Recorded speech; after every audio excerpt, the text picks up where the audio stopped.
Sebastian Vettel. When you've won 4 world championships in a row, dominating the sport so completely that people beg for rule changes to stop you, there's nowhere to go but down. For Sebastian Vettel, that fall came hard and fast in 2014. Red Bull had ruled F1 from 2010 to 2013. Vettel had crushed the competition, breaking records, winning 9 races in a row, making it look easy. Then the hybrid era arrived, and everything changed. The new regulations prioritize power units over aerodynamics. Mercedes nailed it. Red Bull's Renault engine was a disaster. Unreliable, underpowered, and constantly overheating. But the real shock was that Vettel's new teammate, Daniel Ricciardo, was beating him. Ricciardo outqualified Vettel multiple times. He finished ahead in races. He won 3 times to Vettel's 0. The 4-time world champion didn't win a single race all season. Vettel finished 5th in the championship behind his own teammate. The criticism was brutal. People questioned whether Vettel had only won because of Adrian Newey's car design. They said he couldn't adapt. They said he was exposed. At Silverstone, Vettel spun out while battling for position. In Monaco, he crashed in practice. The confidence that had defined his dominance evaporated. His body language changed. The smile disappeared. After years of being untouchable, Vettel looked ordinary. By season's end, he'd announced he was leaving Red Bull for Ferrari. This wasn't just a bad season, it was an identity crisis. The golden boy who could do no wrong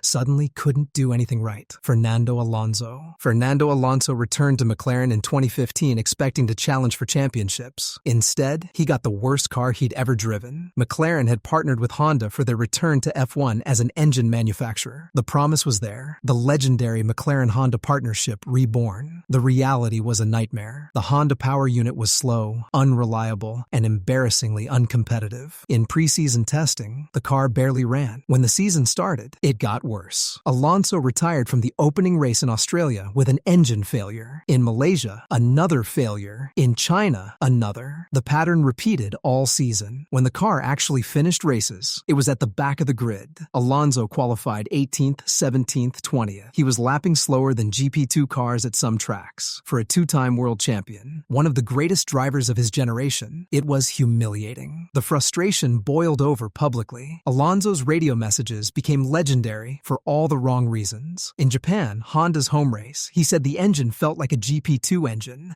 deliberately insulting them on their own soil. His relationship with the team deteriorated. He skipped Monaco to race in the Indy 500 instead. The message was clear. He'd rather be anywhere but in that McLaren. Alonso scored just 11 points all season. He finished 17th in the championship. For context, Alonso had never finished lower than 7th in a full season. This was a driver who'd beaten Schumacher, who'd taken the fight to Vettel, reduced to battling at the back. The worst part? This nightmare lasted 3 more years, but 2015 was when the dream died. Lewis Hamilton. Even the greatest have their disasters. And for Lewis Hamilton, 2011 was a year he'd rather forget. Hamilton came into the season off the back of winning 3 races in 2010. He was fast, confident, and expected to challenge for the title. Instead, he spent the year crashing into people and losing his composure. The incident started early. In Monaco, he collided with Felipe Massa. In Canada, he hit Jenson Button. At Silverstone, he crashed into Massa again. By mid-season, the penalties were piling up. The collision at Monaco was particularly bad. Hamilton tried a move on Massa that was never going to work. He damaged his car and ruined both their races. Massa was furious, calling Hamilton an idiot over the radio. After another incident later in the season,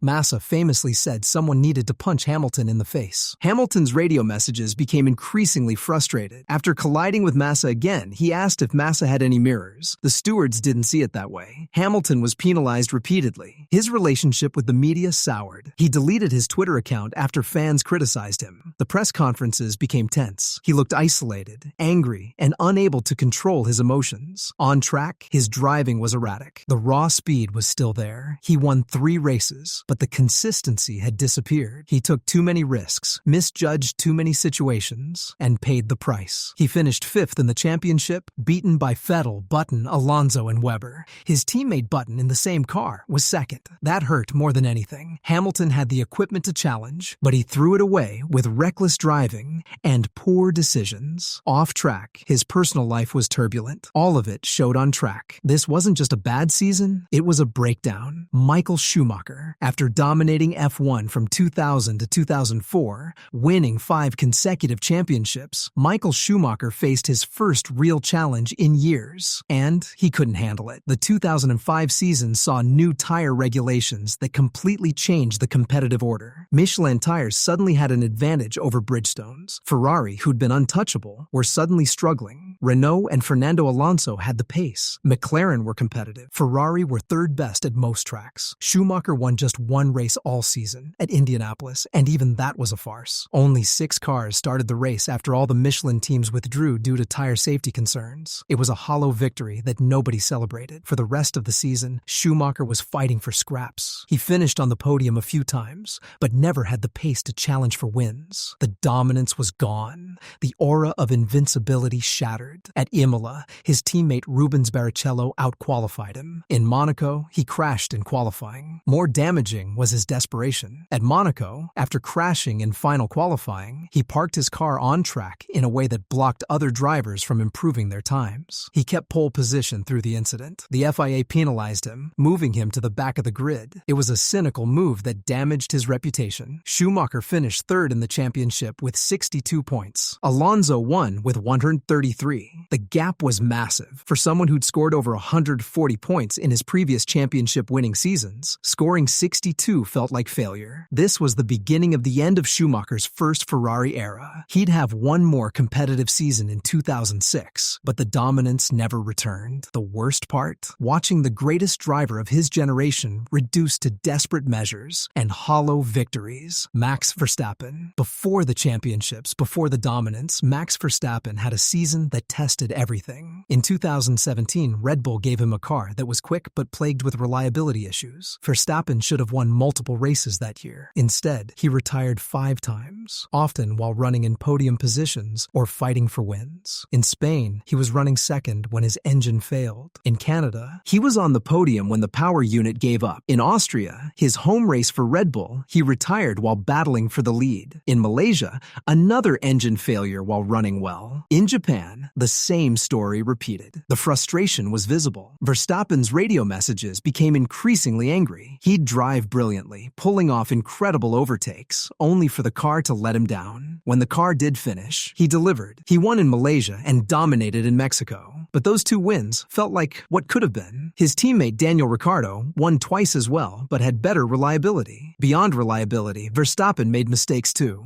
In China, he crashed behind the safety car. In Hungary, contact with Ricciardo, while they were fighting for position, damaged both their races. Red Bull wasn't happy. Verstappen finished 6th in the championship with 168 points. Ricciardo was 5th with 200 in the same car. That gap, largely due to reliability but also to mistakes, hurt. For someone with Verstappen's talent, 6th place felt like failure. This season taught Verstappen about frustration, about dealing with circumstances beyond his control, about staying composed when everything is going wrong. The lessons shaped him into the champion he'd become. But in 2017, it was painful. He was fast enough to win the championship in a better car. Instead, he was watching from 6th place as Hamilton and Vettel fought for the title. Ayrton Senna. Even legends have seasons where everything goes wrong. For Ayrton Senna, 1992 was that year. After winning 3 world championships, Senna expected McLaren to give him competitive machinery. Instead, Honda withdrew from F1 at the end of 1991, leaving McLaren without their engine partner. McLaren switched to customer Ford engines, the same spec Benetton were using. But while Benetton extracted pace from the package, McLaren struggled. The car was unreliable and slow. Williams, with their active suspension and superior Renault engine, were dominant. Nigel Mansell won the championship by August. Senna won 3 races all season: Monaco, Hungary, and Italy. All 3 victories came from brilliant drives where Senna extracted more than the car had to give. But everywhere else, he was fighting for scraps. At Silverstone, mechanical failures. In Germany, gearbox issues. The frustration was visible. Senna's relationship with McLaren was straining. He'd carried the team for years. Now they couldn't give him the tools to fight. He finished 4th in the championship with 50 points. Mansell won with 108. The gap was humiliating for someone of Senna's caliber. His teammate Gerhard Berger scored 49 points, nearly matching Senna, which showed how close they were when the car was the limiting factor. The worst part? Watching Mansell dominate in the Williams, while Senna, arguably the better driver, could do nothing about it. Senna knew he needed to leave McLaren. By season's end, he was negotiating with Williams for 1993, but 1992 remains a painful reminder that even the greatest drivers need competitive cars. Talent alone isn't enough. Damon Hill's final season in F1 was a disaster that ended a championship-winning career in the worst possible way. Hill had won the world title in 1996 with Williams. Then he moved to Arrows, then Jordan, where he won 2 races in 1998. For 1999, he stayed at Jordan, expecting to build on that success. Instead, everything fell apart. The Jordan 199 was unreliable and inconsistent. Hill scored just 7 points all season. His best finish was 6th place. For a world champion, it was humiliating. His teammate Heinz-Harald Frentzen scored 54 points and won 2 races. The gap between them was massive. Hill looked slow, unmotivated, and past his prime. At Silverstone, his home race, Hill qualified 18th and retired from the race. It was painful to watch. The British fans who cheered his championship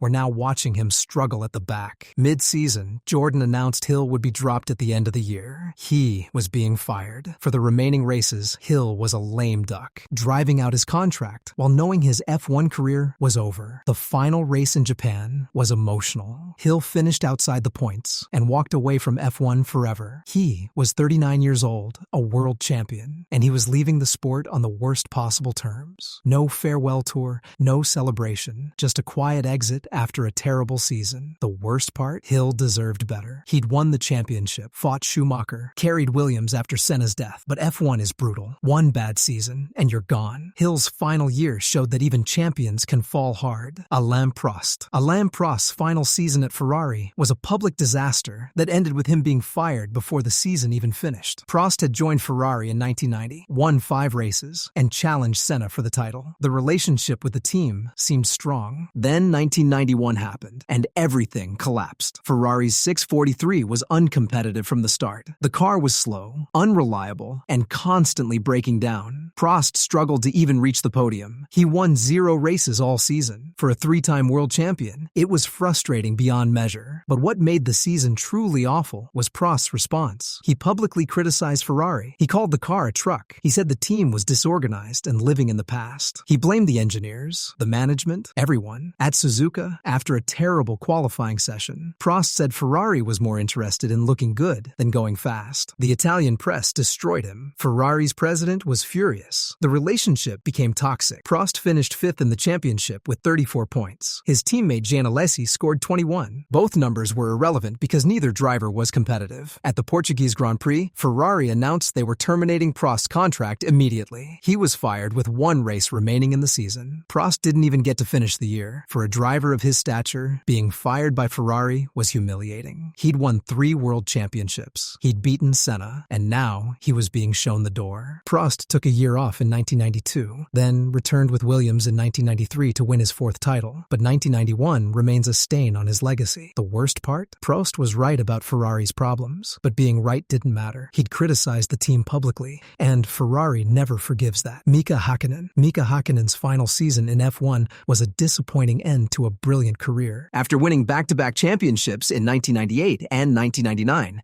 and nearly winning again in 2000, Hakkinen came into 2001 expecting to fight for titles. Instead, he got a season of mechanical failures, bad luck, and being outperformed by his teammate. Ferrari and Michael Schumacher were dominant in 2001. The championship was decided early, but McLaren should have been competitive. Instead, Hakkinen's car kept breaking. At Melbourne, engine failure while running second. In Malaysia, gearbox issues. In Brazil, another mechanical problem. The reliability was terrible. When the car did finish, Hakkinen wasn't at his best. His teammate David Coulthard outscored him, 65 points to 37. Coulthard won 2 races. Hakkinen won 0. For someone who'd won 20 races in his career, going an entire season without a victory was painful. At Silverstone, Hakkinen made a rare mistake and crashed. In Hockenheim, another error cost him points. The precision that had defined his championships was gone. The motivation seemed to fade as the season progressed. At Monza, Hakkinen announced he was taking a sabbatical for 2002. Everyone knew what that meant. He was done. The final race in Japan was emotional. Hakkinen finished 4th, a decent result, but far from the glory he'd achieved in previous years. He never returned to F1. The sabbatical became permanent retirement. Hakkinen finished fifth in the 2001 championship. For a two-time world champion, fifth felt like failure. The worst part? Hakkinen left the sport without a proper farewell. No final victory, no championship fight, just a quiet exit after a disappointing season. He deserved better. But sometimes, even the greats fade away rather than go out on top. Jacques Villeneuve's decline after winning the 1997 championship was swift and brutal. By 1999, his second season with Bar, the fall was complete. Villeneuve had left Williams, the team that gave him the title, for a new project with British American Racing. The promise was big budgets, top equipment, and championship contention. The reality was a disaster. Bar's first season in 1998 was terrible. They scored 0 points all year. Villeneuve and teammate Ricardo Zonta were at the back every race. For 1999, things were supposed to improve. They didn't. The Bar 01 was unreliable, slow, and poorly designed. Villeneuve qualified outside the top 10 regularly.